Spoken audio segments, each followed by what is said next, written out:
ஒரு காலத்தில் பெரியதும் அழகானதுமான ஒரு காட்டில் பல விலங்குகள் மகிழ்ச்சியாக வாழ்ந்து வந்தன.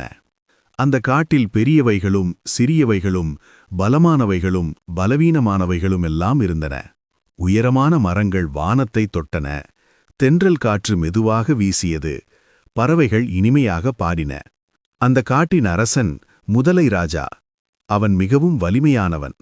தன் காட்டை எப்போதும் சுத்தமாகவும் பசுமையாகவும் வைத்திருக்க வேண்டுமென்று நினைப்பவன். அந்த காட்டில் உள்ள ஒவ்வொரு விலங்கும் தங்களுக்கான வேலையை செய்து கொண்டிருந்தன.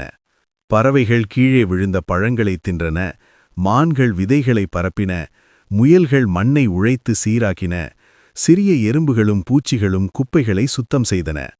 அதனால் அந்த காடு எப்போதும் சுத்தமாகவும் அழகாகவும் இருந்தது. ஒரு நாள் முதலை ராஜா நதிக்கரையில் அமைதியாக உட்கார்ந்து யோசித்துக் கொண்டிருந்தான். இந்த காட்டில் விலங்குகள் ரொம்ப அதிகமா ஆகிட்டாங்க. காடு கூட்டமா இருக்கு. பலவீனமான விலங்குகளை வெளியே அனுப்பணும் என்று நினைத்தான்.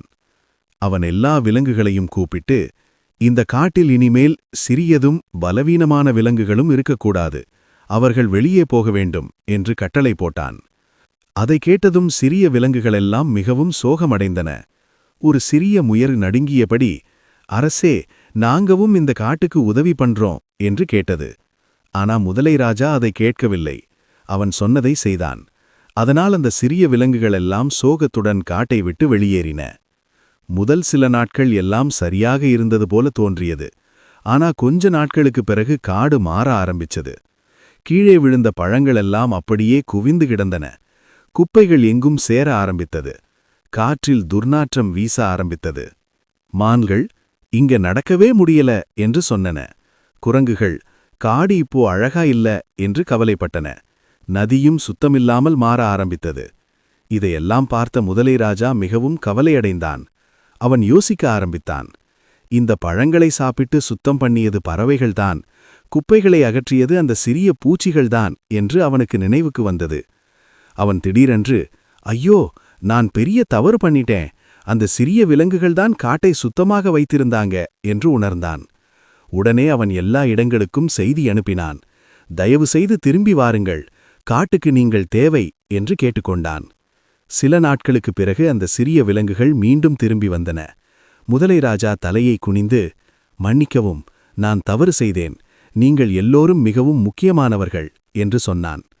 அந்த விலங்குகள் அவனை மன்னித்தன. மீண்டும் எல்லோரும் சேர்ந்து தங்கள் வேலையை செய்ய ஆரம்பித்தனர்.